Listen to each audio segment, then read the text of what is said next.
Hi guys, I hope you guys are all doing well. It's April 12th, at least that's what the calendar says. I guess it stopped snowing out there. I was going to show you.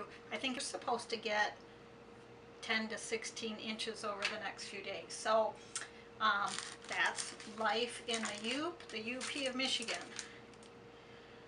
I've been making a lot of cards lately and I'm kind of excited about how they're turning out, so I thought I'd share with you just how easy it is to make these. I made some bike ones, camper, little baby buggy, Mackinac Bridge of course, and a sailboat. I designed them in Inkscape. Um, I think anybody that has some basic understanding of digital drawing could create these pretty simply.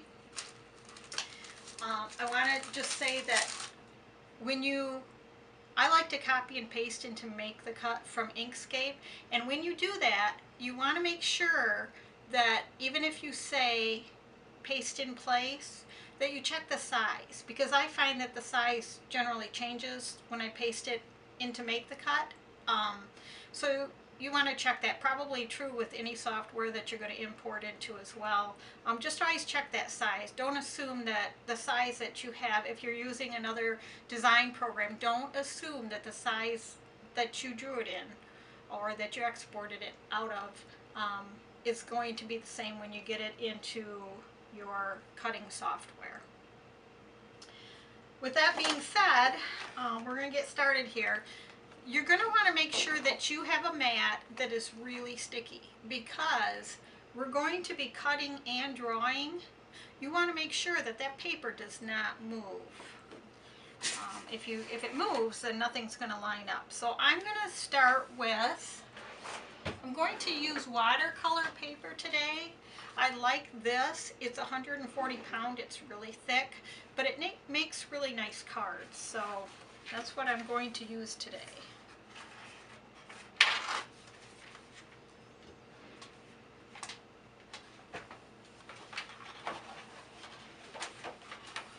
Okay, so when you're lining up your paper onto your mat, be careful. Make sure that it's really straight. And normally I would brayer this, but this is a brand new mat, and so it's super sticky, so I'm not really worried about that. You're also going to want to make sure that when you put it into your machine that you get it in there nice and straight too, because you want it moving back and forth really straight.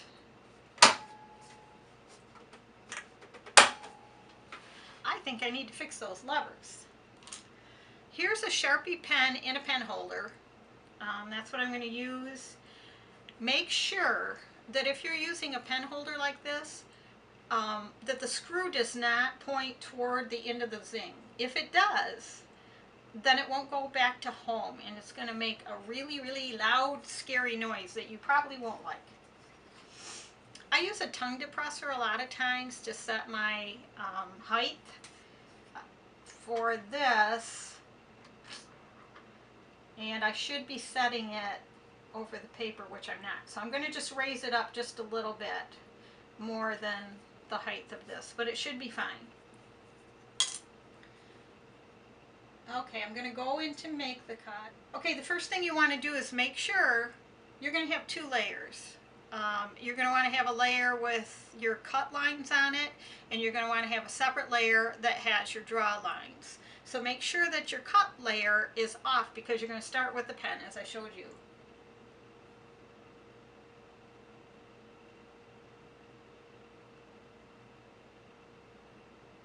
Okay, so I've got my draw layer open and my cut layer is turned off.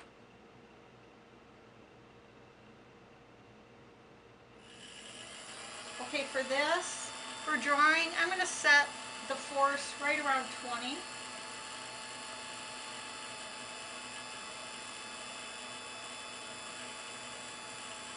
And I don't need multiple cuts, so I'll set multi-cut at 1.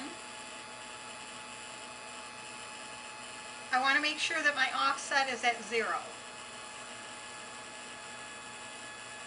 Now, the cut style we're going to use is WYSIWYG, or what you see is what you get. So make sure that that is clicked.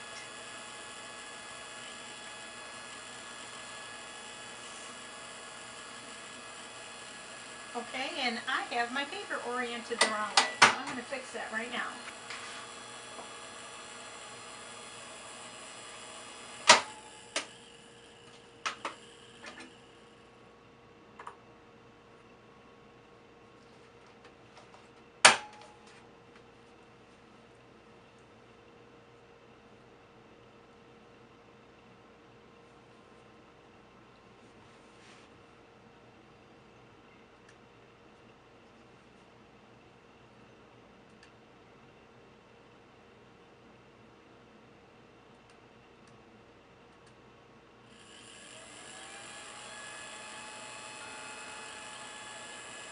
Okay, you're going to set your origin using the laser light.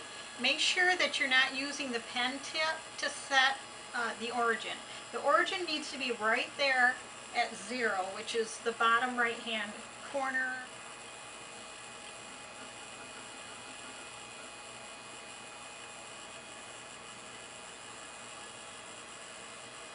Okay, so I've got my origin set and all my settings are right. I'm going to double check. Everything looks good. So I'm going to say cut project.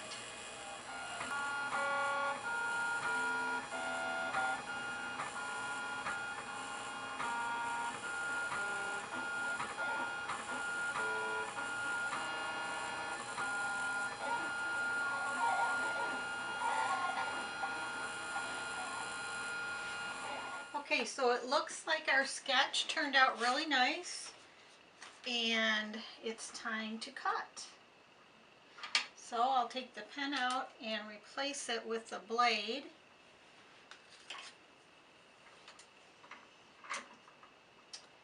And I gotta set the blade height. And then when I go back to my software, I want to make sure that I remember to turn off the draw layer and then turn back on the cut layer. And then I'll have to change some settings. I'm going to keep the, I've got the speed set at 9 right now. I'm going to keep it at that. And I'm going to increase the force to 160, which is the max. I'm going to do that because the cardstock, or the watercolor paper, is so heavy, and it's very thick, so it's going to need probably 2 on the multi-cut. And then I want to make sure that I remember to change my offset to 0.25 for the blade. And it's still on WYSIWYG, and we're going to set the blade origin use last. So yep, it went to the same place.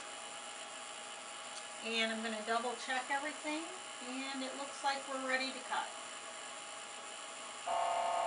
And there we go.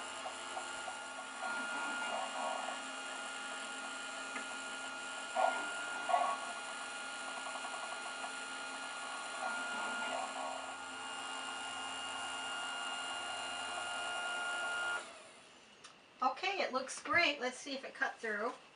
Oh, perfect. The Zing did a great job on that. So it looks like everything's lined up good, so I'm going to take it out.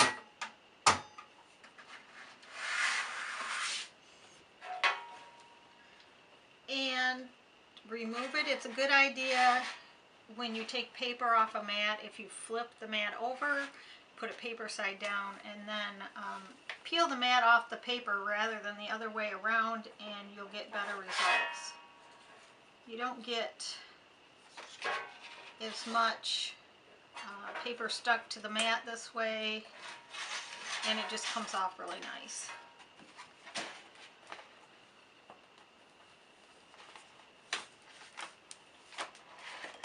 Okay, so I need to pop out these little pieces. you want to make sure too when you do this, if you're doing thick paper like this, check your blade exposure, because I have a tendency sometimes to not check that, and then it doesn't cut nice. It doesn't matter what the pressure is if your blade isn't exposed enough. You don't want it too much either, but with the thick paper sometimes I forget it needs to be extended a little bit. So anyway, that's what it looks like so far, and it's coming right along. It needs to be scored, and you can do that with the Zing or whichever cutter you're using, but I prefer to do it by hand when it's just one line like this. It just seems like it's easier, so I'm going to do that next. Okay, so I've got my little score tool. I think this one's by Martha Stewart, but anyway, it works really well. And you just want to find the halfway point and use the bone folder.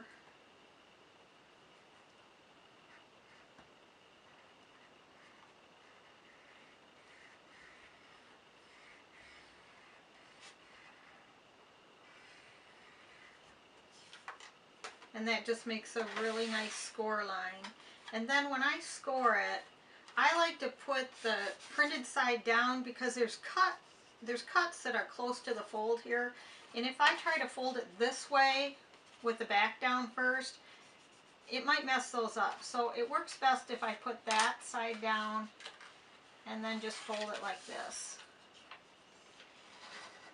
And then you're going to crease it. All right, so far so good. Okay, so you need a piece of colored cardstock to line the card with.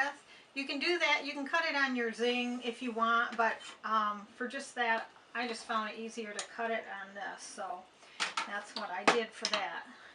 And then you're going to insert it carefully into the cut lines.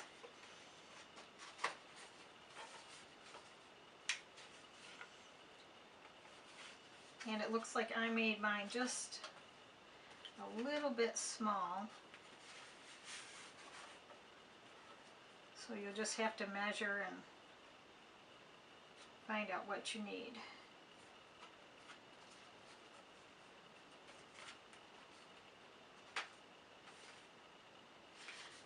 So it ends up looking like this. And like I said, I made mine a little bit small. It should show a little more of the blue down here, but that's how it's going to look. And then the last thing you do is you're going to take these pieces with the text on them and add those. And this just needs a little bit of a trim. So what I find works best for that is I use the 3M double-sided tape, this thick mounting tape. And I just cut a couple pieces.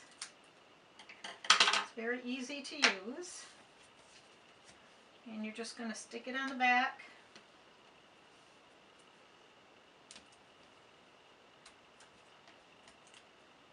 And peel the lining off. And then you want to really press pretty good to get it to adhere well.